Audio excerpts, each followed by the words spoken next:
Buenos días, amigos y amigas que nos escuchan en esta hermosa mañana del Señor.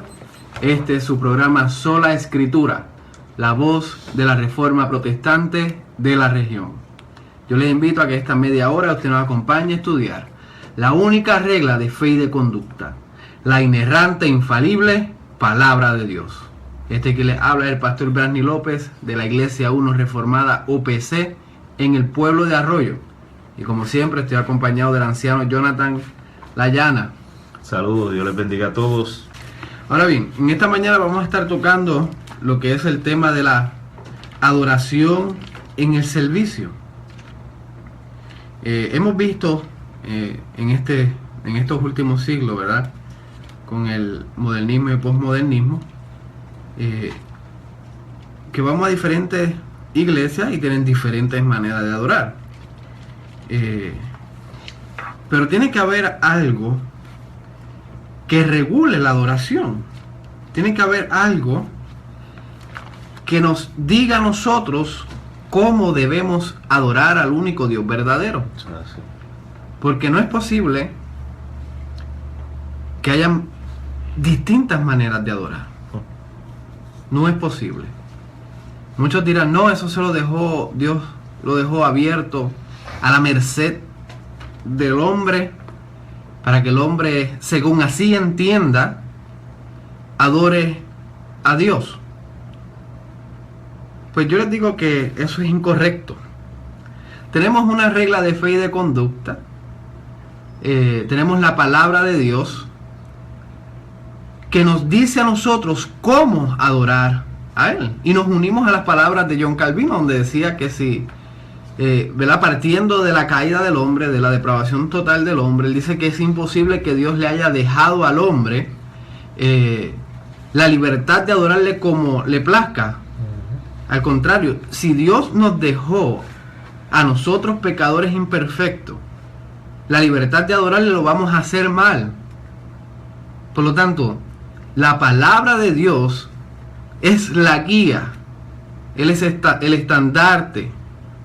Él nos revela cómo debemos adorar al único Dios verdadero. Y en esta mañana, si me quieren acompañar, por favor, al libro de Isaías, capítulo 6, versos del 3 al 4. Y la palabra de Dios, del 2 al 4. La palabra de Dios dice así: por encima de él había serafines, cada uno tenían 6 alas, con 2 cubrían sus rostros, con 2 cubrían sus pies, y con 2 volaban, y el uno al otro daban voces diciendo: Santo, Santo, Santo, Jehová de los ejércitos, toda la tierra está llena de su gloria. Y los quiciales de las puertas se estremecieron con la voz del que clamaba, y la casa se llenó de humo. Entonces dije: ay de mí, que soy muerto, porque siendo hombre inmundo de labios y habitando en medio de pueblos que tienen labios inmundos, han visto mis ojos al Rey y Jehová de los ejércitos. ¿Qué vemos aquí? Vemos una visión de Isaías, cómo adoraban al Dios verdadero, cómo estos ángeles se referían a Dios. Y si leíste conmigo estas palabras o escuchaste, podemos entender que hay una reverencia. Podemos entender que ellos están adorando a Jehová, al Dios Santo. Ellos están adorando de manera ordenada.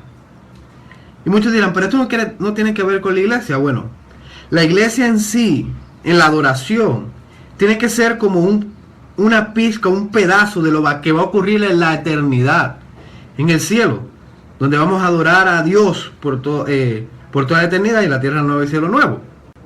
Así que aquí vemos cómo la santidad de Dios lleva a estos seres celestiales a adorarle, y fíjense en cómo Isaías reacciona ante esta visión.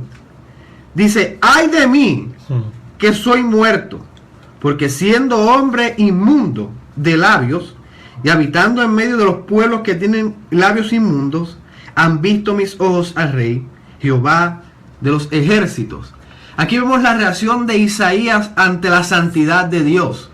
Es una reacción reverente, una reacción de humillación y una reacción en la cual él se da cuenta de la posición de pecador de él. Él dice: ay de mí, que soy pecador, no merezco ni tan siquiera ver esta visión, porque soy impuro y vivo entre una sociedad impura.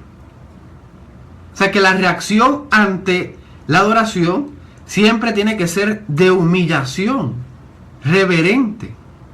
Y esto tiene que ser reflejado inclusive en la iglesia domingo tras domingo, donde nosotros tenemos que venir con un corazón preparado para adorar a Dios y humillarnos ante el Dios tres veces santo. En toda la Biblia, cuando vemos que hay un hombre que se topa con la santidad de Dios, la única manera en que reacciona es humillándose. Unos se tiran al piso, otros miran hacia el suelo, pero ninguno se para así con cabeza y frente en alto como quien enfrenta a Dios o como quien se merece adorar a Dios. No, en toda la Biblia vemos que todos los hombres que se topan con la santidad de Dios son reverentes y tienen un corazón humillados porque entienden la santidad de nuestro Dios. Hay algo que es muy importante que nosotros debemos saber y entender, y es partiendo de la depravación del hombre. La Escritura muy bien establece que todo lo que sale de nuestro corazón, ¿verdad? Es lo perverso, lo malvado. Eso nada más nos debe hacer pensar a nosotros que la adoración por nuestro pecado está contaminada. Eso nos lleva a nosotros, ¿verdad?, a pensar que no puede ser que Dios haya dejado a nuestro querer, ¿verdad?, a adorar a Dios como nosotros queramos, porque no vamos a saber cómo adorar a Dios. Tiene que ser Dios mismo quien establezca en su palabra cómo Él quiere que le adoren. Porque si Él me da la opción a mí a escoger, yo lo voy a hacer mal, porque yo soy pecador. Entonces yo no puedo adorar a un Dios perfecto, a menos que Él me diga cómo debe hacerlo. Obviamente, ¿verdad?, en estos tiempos modernos, yo lo comparo mucho con lo que es un negocio. Si tú vas a establecer un negocio, tú quieres hacer que la gente llegue a la tienda y compre lo que tú le estás vendiendo. La iglesia ha hecho lo mismo en cuanto a la adoración. Ha querido agradar a los hombres pecadores, malvados, transgresores de la ley de Dios. Ha querido agradarlos a ellos como adorar a Dios. Ellos buscan satisfacer al hombre en vez de satisfacer a Dios en cuanto a la adoración. Por esta razón que se ha desviado mucho lo que es realmente lo que es adorar al Dios tres veces santo, que el profeta Isaías tuvo que humillarse delante de Dios y clamar y decir: ay de mí que soy de labios inmundos, y no solo yo, sino y en medio de un pueblo, ¿verdad?, de labios inmundos. Hay que humillarse y hay que ver lo que Dios establece en su palabra, de lo que realmente es la adoración a Él. Porque Dios nos manda, ¿verdad?, que ese es a lo que Dios ha llamado al hombre, a adorar a ese Dios trino verdadero por toda la eternidad. Yo les invito a que usted vea su Biblia. En el Antiguo Testamento, en la manera en que el pueblo de Dios adoraba, no era a la libertad del pueblo de Israel. Si usted se fija, una de las cosas más detalladas que hay en el Antiguo Testamento es la adoración a Dios.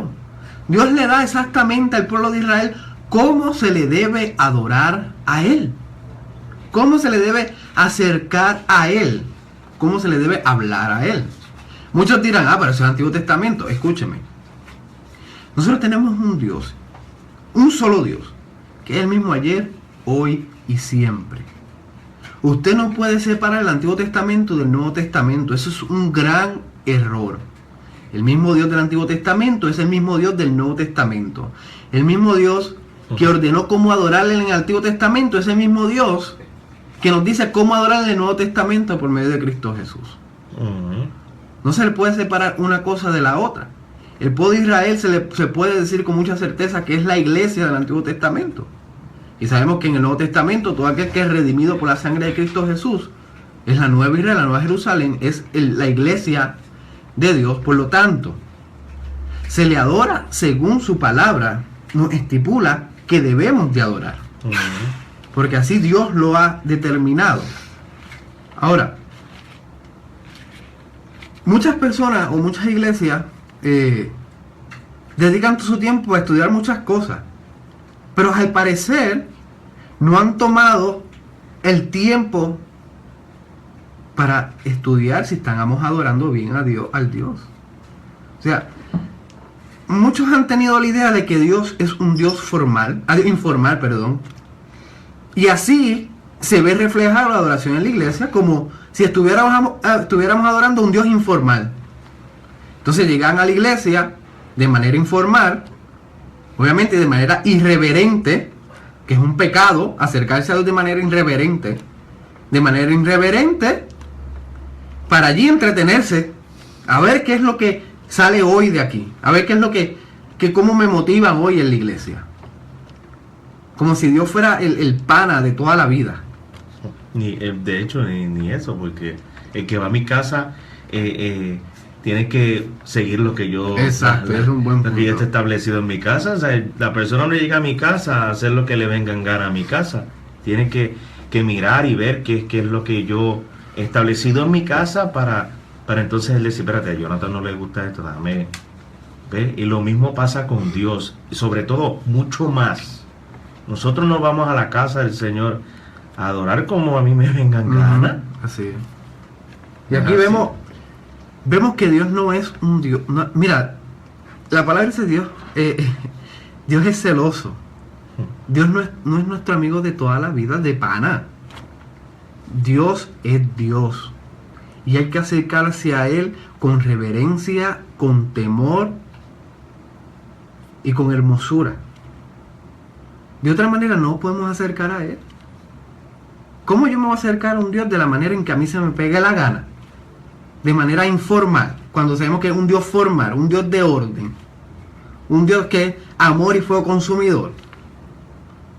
Cuando usted se cría en una casa, vamos a poner que se cría en una casa donde las directrices están bien regidas, bien marcadas, las reglas están bien marcadas, la crianza ha sido bien activa en la vida de los niños, y hay un respeto para la mamá y para el papá. Usted no se va a acercar jamás en la vida a su papá, al padre que lo crió, ¿verdad?, con mucha firmeza, hablándole de manera como si estuviera hablando con alguien de la calle. Y ni a alguien de la calle se le habla tirado, pero ustedes deben hablar tirado a su papá. No, porque él es autoridad, él es la ley, hay un respeto que el hijo debe demostrar, verás, al papá dentro del hogar y dentro de la crianza. Cuánto más reverencia nos debemos mostrar a Dios, que es el Dios celestial, el Dios perfecto. Entonces, como dije antes, no han tomado el tiempo para realmente estudiar algo serio que deberían hacer, detenerse y estudiar si realmente estamos haciendo la voluntad de Dios en la adoración, si realmente estamos invirtiendo el tiempo en cómo nos acercamos a este Dios perfecto, a este Dios reverente, a este Dios celoso. Lo estamos haciendo de la manera que Él ha prescrito en las Escrituras, o lo estamos haciendo para agradar a los hombres. Porque una de las cosas por la cual la adoración no está dirigida es para agradar al hombre.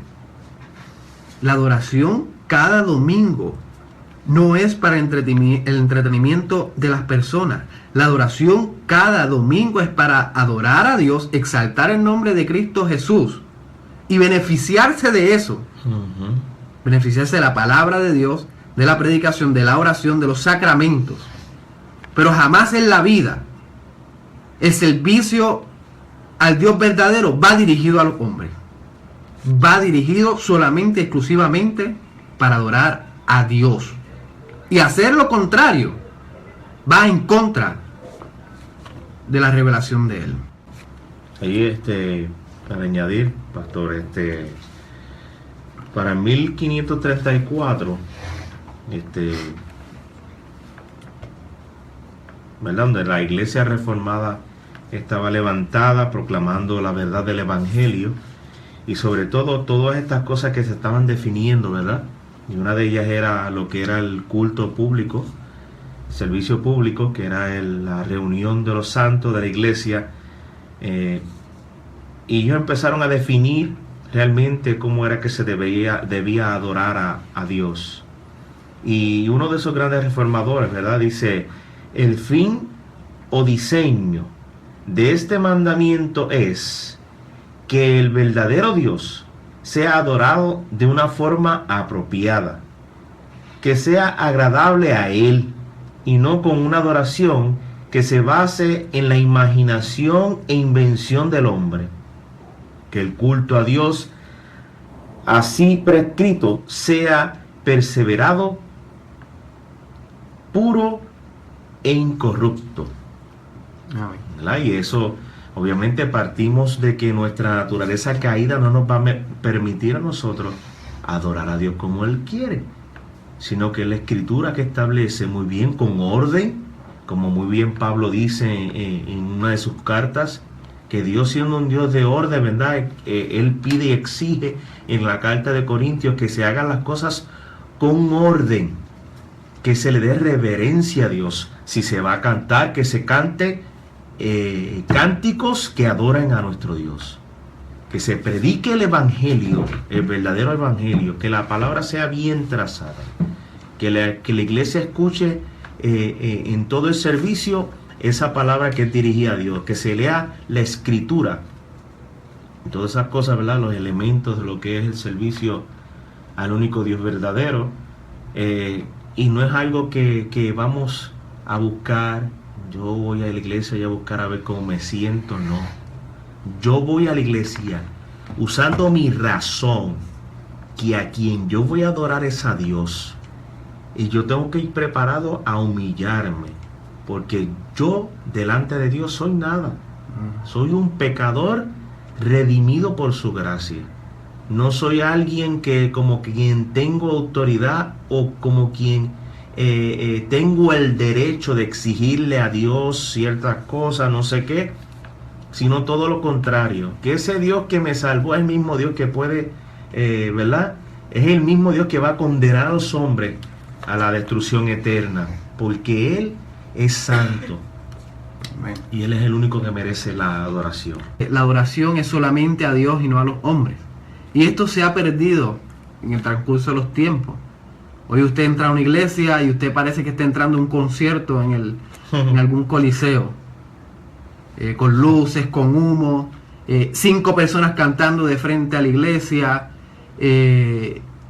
y al parecer parece también como una competencia de moda. Pues usted ve, todos están ahí en la última tendencia de la moda, como si fueran artistas. Y eso realmente no es lo que es la adoración al Dios verdadero. La adoración al Dios verdadero no es que lo miren a usted, no es que la gente se sienta bien, al contrario, que la gente se sienta humillado delante del Dios verdadero, que la gente vaya a la iglesia y pueda de alguna manera percibir, aunque sea una pizca, de la santidad de Dios. Eso no es un club social. La adoración va centrada en Dios, va centrada en el único mediador entre Dios y el hombre, quien es Jesucristo. Esa es nuestra exaltación. Ahí es que tiene que estar nuestros galardones, en Cristo Jesús, en nadie más. Cuando hay una iglesia que no se centra en esto, usted se va a dar cuenta. Porque muchos dicen: no, aquí la palabra de Dios, esta iglesia está llena de la palabra de Dios, esta iglesia sigue a pie de la letra las escrituras, y sin embargo no hay ninguna lectura bíblica en el servicio. Cierto. Sin embargo, inclusive la predicación no va dirigida a predicarte a Cristo crucificado, sino va dirigido a ti. Va dirigido a que te sientas bien, a que tú eres un campeón, a que tienes que perdonar. No porque Dios te pide que perdones, sino para que tú te libres tú de tu yugo por no perdonar. Y sucesivamente, predicación dirigida a que el hombre sea exaltado y no Cristo. Eso no son adoraciones que le agradan a Dios. La adoración que le agrada a Dios es una iglesia que tiene la lectura bíblica. Una iglesia que tiene la predicación expositiva, en donde desmenuzan los versos, en donde se predica a Cristo en cada momento, en donde te dicen cómo aplicar la gracia de Dios en tu vida, en donde te llaman al arrepentimiento. Eso es una adoración a Dios. Pero ¿qué vemos hoy? Vemos todo lo contrario. Vemos todo lo contrario. La gente sale de la iglesia y no sabe ni tan siquiera cómo interpretar el texto que fue predicado. Porque obviamente no se le enseñó desde el púlpito. Ahora, tenemos también otra confusión bien grande en estos tiempos. Y es la segregación de los niños fuera de nuestro servicio.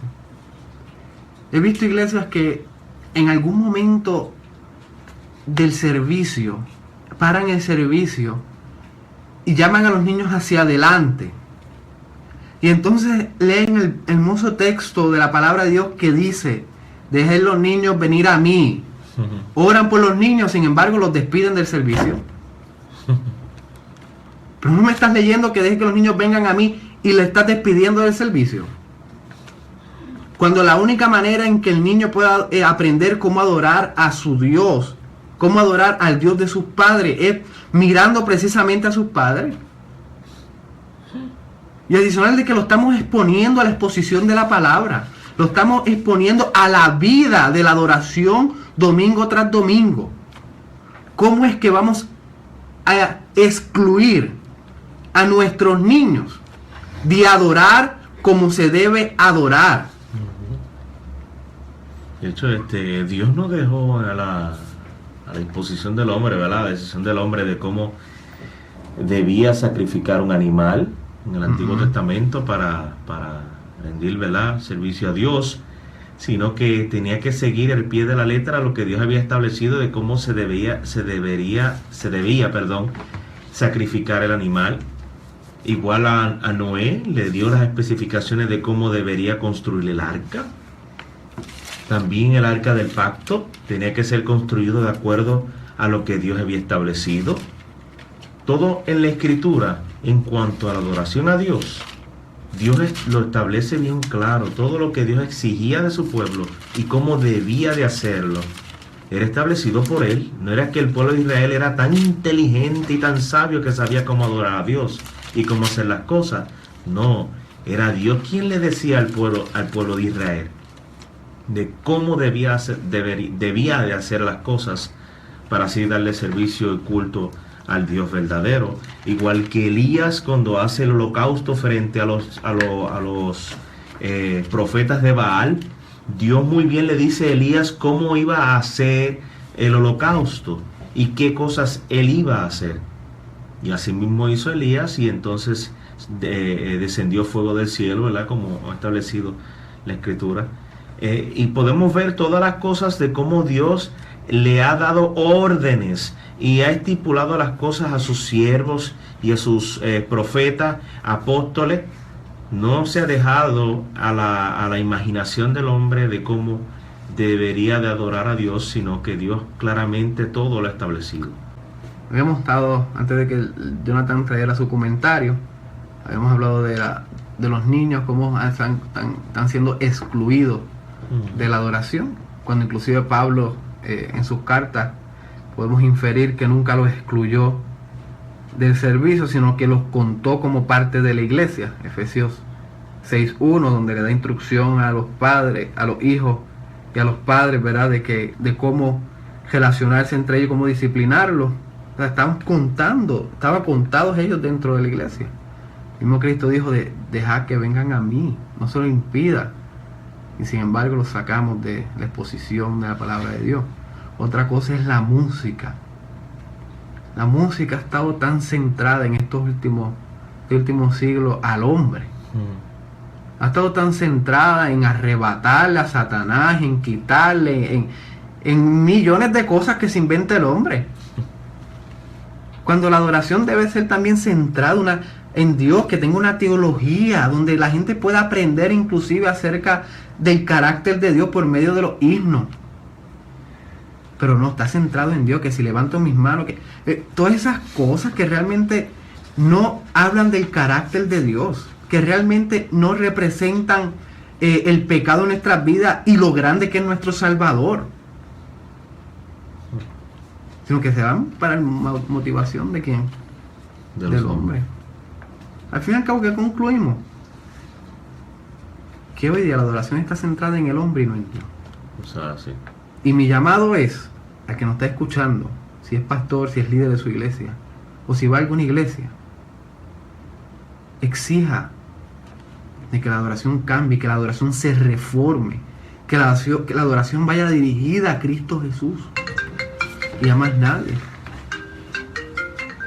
Y si usted no ha puesto la fe en Cristo Jesús, déjeme decirle que ni haciéndolo bien ni haciéndolo mal puede adorar a Dios, porque su pecado no le permite acercarse a Dios. Usted es enemigo de Dios.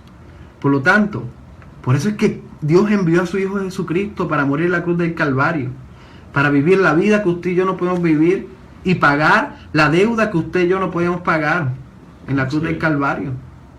Así que yo le pido al Espíritu Santo que toque su corazón, que usted pueda poner la fe en Cristo Jesús, que pueda creer en la vida y el sacrificio de la resurrección de Cristo Jesús para la salvación de su vida y para la restauración de su vida.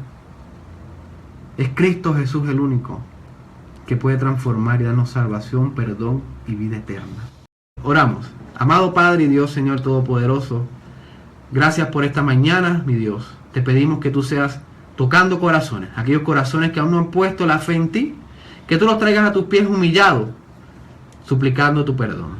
Bendice a las iglesias que hoy están adorándote, que tú les permitas tener una reforma y que puedan mirarte a ti y tenerte a ti como centro de toda adoración. Te lo pedimos en el nombre de Cristo Jesús. Amén y amén.